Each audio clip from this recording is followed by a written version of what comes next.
शहर के सबसे बड़े बैंक में एक बुजुर्ग व्यक्ति आए। उन्होंने कैशियर से कहा, मुझे कुछ रुपए जमा करने हैं। कैशियर ने पूछा, कितने हैं? बुजुर्ग बोले, होंगे कोई 1 लाख। और उन्होंने अपने पैसों का थैला काउंटर पर उल्टा कर दिया। काउंटर पर नोटों का एक ढेर लग गया। ये 500 के चमचमाते नोट नहीं थे, बल्कि 10, 20 और 50 के पुराने और मुड़े तुड़े नोट थे। क्लर्क ने चश्मा ठीक करते हुए लंबी सांस भरी। बाबूजी, ये क्या है? क्लर्क के सवाल में हैरानी और चिंता दोनों थी। बुजुर्ग ने अपनी शांत और स्थिर आंखों से क्लर्क को देखा, जैसे उन्हें इस प्रतिक्रिया का अंदाजा पहले से था। ये 1 लाख रुपए हैं बेटा, मेरी ईमानदारी की कमाई है, इसे मेरे खाते में जमा कर लो। उनकी आवाज में उम्र का अनुभव और गजब का आत्मविश्वास था। इतनी बड़ी और असामान्य नगद राशि देखकर क्लर्क ने तुरंत मैनेजर को इशारा किया। मैनेजर अपनी केबिन से बाहर आए और नोटों के ढेर को देखकर थिरक गए। उनके मन में पहला विचार सुरक्षा और बैंक की सख्त नीतियों का आया। 1 लाख रुपए, वो भी छोटे नोटों में? क्या यह पैसा कहीं गलत तरीके से तो नहीं आया? मैनेजर ने बुजुर्ग को सम्मान के साथ अपनी केबिन में बैठाया और पानी का गिलास उनकी ओर बढ़ाते हुए पूछा, बाबा, नियम कहते हैं कि हमें इस राशि का स्रोत जानना होगा। आप क्या काम करते हैं और ये पैसे इस हालत में क्यों हैं? क्या आप बता सकते हैं? बुजुर्ग ने पानी पिया और धीमे स्वर में बोले, मैं शहर के किनारे बनी एक पुरानी वर्कशॉप में लोहे और लकड़ी के औजार ठीक करता हूँ। लोग मुझे मिस्त्री जी कहते हैं। मैनेजर को यकीन नहीं हो रहा था कि औजार ठीक करने वाला व्यक्ति 1 लाख रुपए नगद ला सकता है। बुजुर्ग ने आगे बताया, बेटा, पिछले कई सालों से मैं हर दिन अपनी कमाई का एक हिस्सा अलग रखता आया हूँ। मैंने कभी अपनी ज़रूरतों को बड़ा नहीं होने दिया, ताकि बुढ़ापे में किसी के आगे हाथ न फैलाना पड़े। ये नोट पुराने जरूर हैं, लेकिन इनमें मेरे पसीने की खुशबू है।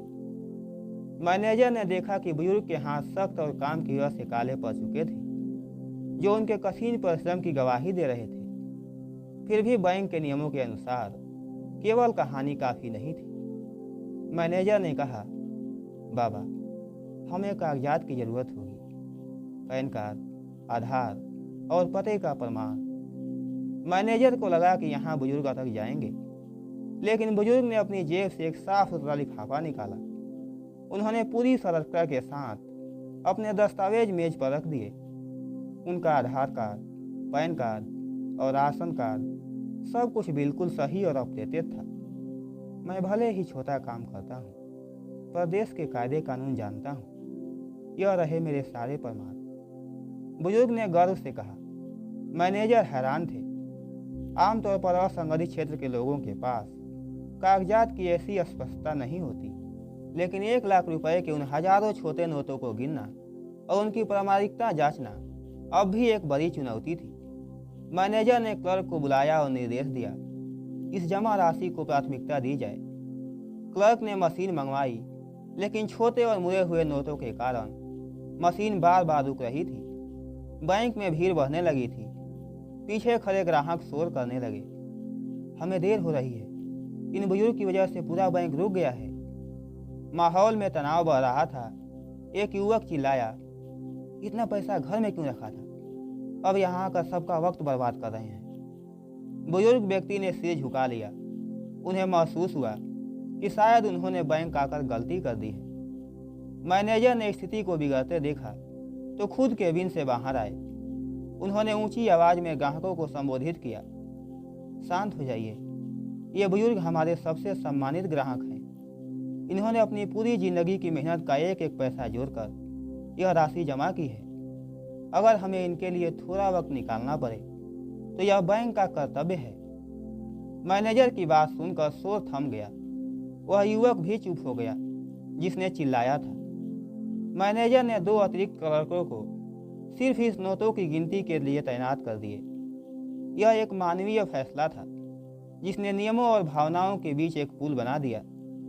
नोटों की गिनती शुरू हुई। हर नोटों को सीधा करना, उनकी जांच करना, फिर गद्दी बनाना एक थकाऊ प्रक्रिया थी। क्लर्कों ने देखा कि कई नोटों पर रबर बैंड के निशान थे। और कुछ नोटों की गंध बता रही थी कि उन्हें सालों तक किसी लोहे के डिब्बे में सहेज कर रखा गया था। बुजुर्ग व्यक्ति एक कोने में चुपचाप बैठे सब देख रहे थे। उनके चेहरे पर कोई सिकन नहीं थी, बस एक अजीब सी शांति थी। उन्होंने मैनेजर से कहा, बेटा, मुझे डर था कि कहीं आग न लग जाए या मुझे कोई अकेला जानकर लूट न ले, इसलिए आज हिम्मत करके यहाँ आ गया। लगभग 2 घंटे बीत चुके थे। क्लर्कों के हाथ नोटों के धूल से काले हो गए थे, लेकिन उनके मन में बुजुर्ग के प्रति सम्मान बढ़ता जा रहा था। उन्हें एहसास हो रहा था कि 1 लाख रुपए जोड़ना एक मामूली कारीगर के लिए कितना बड़ा त्याग रहा होगा। बीच बीच में मैनेजर बुजुर्ग से बातें करते रहे। बुजुर्ग ने बताया कि उनकी कोई संतान नहीं है और यह पैसा वो अपनी और अपनी पत्नी की बीमारी या भविष्य की अनिश्चितता के लिए सुरक्षित करना चाहते हैं। उनकी बातें सुनकर बैंक स्टाफ के बीच पेशेवर बर्ताव अब सहानुभूति में बदल गया था। अचानक क्लर्क ने पाया कि करीब 2000 रुपये के नोट ऐसे थे जो गल चुके थे या बहुत ज़्यादा फटे हुए थे।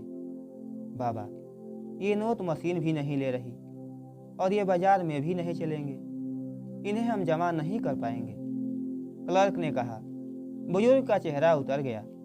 उनके लिए 2000 रुपये भी 1 महीने की मेहनत के बराबर थे। उन्होंने कांपते हाथों से उन नोटों को देखा। मैनेजर ने देखा कि बुजुर्ग की आंखों में नमी आ गई है। मैनेजर ने अपनी शक्ति का उपयोग करते हुए कहा, चिंता मत कीजिए, हम इन्हें म्यूटिलेटेड कटहरी में लेकर एक्सचेंज कर देंगे। बाबा को पूरी राशि का क्रेडिट मिलना चाहिए। आखिरकार गिनती पूरी हुई। पूरी राशि ठीक 1 लाख रुपए निकली। मैनेजर ने खुद अपने हाथों से बुजुर्ग की पासबुक में एंट्री करवाई। जब कंप्यूटर से दन की आवाज़ आई और प्रिंटर से पासबुक बाहर निकली तो बुजुर्ग के चेहरे पर एक ऐसी चमक आई जो किसी बड़ी जीत जैसी थी। क्लर्क ने पासबुक उनके हाथ में थमाई और कहा, बाबा, मुबारक हो, आपकी पूरी जमा पूंजी अब बैंक में सुरक्षित है। अब आपको डरने की जरूरत नहीं है। बुजुर्ग ने उस पासबुक को सीने से लगा लिया जैसे उनका अपना बच्चा हो।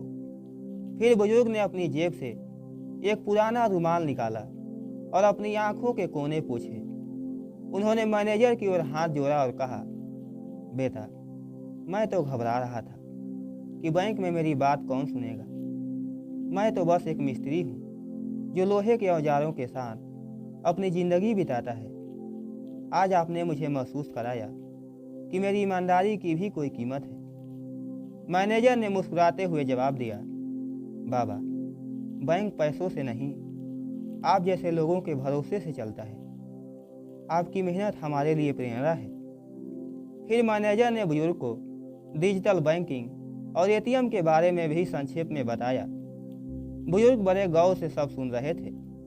उन्होंने सीखा कि कैसे एक कार्ड के जरिए वो अपनी ज़रूरत के पैसे निकाल सकते हैं। यह उनके लिए एक जादू जैसा था। शिक्षा केवल किताबों में नहीं मिलती, बल्कि जीवन के नए अनुभवों से भी मिलती है। बुजुर्ग ने महसूस किया कि दुनिया बदल रही है और उन्हें भी इस बदलाव के साथ जुड़कर रहना चाहिए। बैंक से निकलते वक्त वही युवक जो पहले चिल्ला रहा था बुजुर्ग के पास आया और उसने धीरे से उनके पैर छुए और कहा, बाबा, मुझे माफ़ कर दीजिए। मुझे लगा था कि आप सिर्फ हमारा वक्त खराब कर रहे हैं, पर आपकी कहानी ने मुझे सिखाया कि बचत और धैर्य क्या होता है। बुजुर्ग ने उसके कंधे पर हाथ रखा और मुस्कुराते हुए कहा, कोई बात नहीं बेटा, जवानी में खून गर्म होता है, पर याद रखना, छोटी छोटी बचत ही बड़े तूफानों में ढाल बनती है। यह खबर बैंक के अन्य ग्राहकों के बीच भी प्रेरणा बन गई। लोग चर्चा करने लगे कि कैसे एक साधारण मिस्त्री ने बिना किसी शॉर्टकट के इतनी बड़ी राशि जमा की। बैंक मैनेजर ने इस घटना को अपनी टीम मीटिंग में साझा किया और उन्होंने कहा, बैंकिंग केवल डेबिट और क्रेडिट नहीं है, बल्कि यह लोगों के सपनों और सुरक्षा का संरक्षक है। बुजुर्ग व्यक्ति के पास सभी दस्तावेज होने के कारण प्रक्रिया कानूनी रूप से मजबूत रही, जिससे स्टाफ को भी मदद मिली।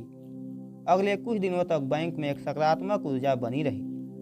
बुजुर्ग के इस कदम ने शहर के कई अन्य छोटे कामगारों को भी बैंक की ओर प्रेरित किया। लोग जो अपने घरों में पैसे छुपा कर रखते थे अब सुरक्षा की तलाश में बैंक आने लगे। बुजुर्ग अक्सर महीने में एक बार बैंक जरूर आते, अपनी पासबुक अपडेट करवाते। उनकी सादगी ने सबका दिल जीत लिया था। एक दिन बैंक मैनेजर ने बुजुर्ग से पूछा, बाबा, आपने कभी सोचा है कि इस पैसे का उपयोग आप कैसे करेंगे? बुजुर्ग ने शांति से जवाब दिया, बेटा, यह पैसा मेरी सुरक्षा है, लेकिन मेरी मृत्यु के बाद मैं चाहता हूँ कि यह पैसा उन गरीब बच्चों के काम आए जो अपने जीवन में कुछ हासिल करना चाहते हैं। मैं चाहता हूँ कि कोई और भी अपने पैरों पर खड़ा होना सीखे। उनकी सोच की गहराई ने मैनेजर को निःशब्द कर दिया। बुजुर्ग का यह फैसला उनके चरित्र की महानता को दर्शाता था। उन्होंने पूरी जिंदगी खुद के लिए नहीं, बल्कि एक सिद्धांत के साथ जी। बैंक अब उनके लिए केवल एक इमारत नहीं, बल्कि एक ऐसा संस्थान बन गया था जहां उनके जीवन भर की कमाई और उनके भविष्य के सपने दोनों सुरक्षित थे। उनकी पासबुक अब केवल अंकों का खेल नहीं थी, बल्कि उनके संघर्ष का प्रमाण पत्र बन चुकी थी।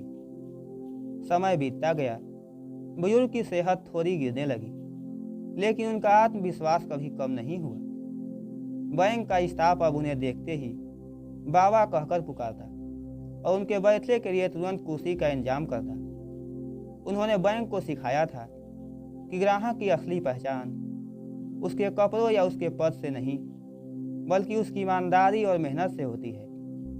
उनके पास मौजूद दस्तावेजों ने साबित किया कि एक जिम्मेदार नागरिक होने का मतलब क्या है।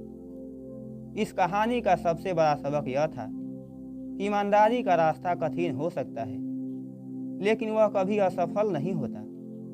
बुजुर्ग व्यक्ति ने साबित किया कि अगर इरादे नेक हों और हम नियमों का पालन करें, तो समाज और व्यवस्था हमारी मदद जरूर करती है। उनकी 1 लाख रुपए की जमा पूंजी ने कई लोगों की सोच बदल दी। उन्होंने दिखाया कि आर्थिक आज़ादी के लिए बड़ा पद नहीं, बल्कि बड़ा अनुशासन चाहिए। आज भी उस बैंक की शाखा में उस बुजुर्ग व्यक्ति की चर्चा होती है। वह एक प्रतीक बन गए स्वाभिमान और वित्तीय साक्षरता का। उनकी कहानी हमें याद दिलाती है कि समाज के हर व्यक्ति का योगदान महत्वपूर्ण है, चाहे वह कबाड़ बीनने वाला हो या औजार ठीक करने वाला। ईमानदारी से जोड़ा गया एक एक रुपया किसी खजाने से कम नहीं होता। बुजुर्ग व्यक्ति ने अपनी पासबुक को अपनी विरासत माना, जो आने वाली पीढ़ियों को मेहनत की अहमियत समझाती रहेगी। मेरे प्यारे दोस्तों, ये कहानी आपको कैसी लगी? आप अपनी राय कमेंट बॉक्स में दे सकते हैं।